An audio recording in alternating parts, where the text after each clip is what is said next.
Haleluya.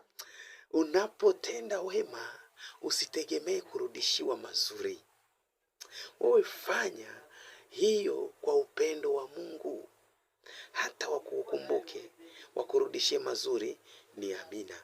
Wasipoirudisha, ni amina. Kwa sababu gani? Wewe umefanya mapenzi ya Mungu.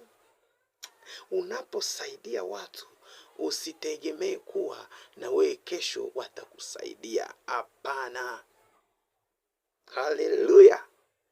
Elewa ya kuwa kuna watu ambao ukiwawekea tumaini watakutesa, watakuchoma moyo, watakuponda moyo vizuri. Lakini wewe unapotenda mema kwa upendo wa Mungu, basi elewa umebarikiwa. Kuna watu wamekuumiza. Kuna watu uliwapatia confiance lakini wakaiharibu.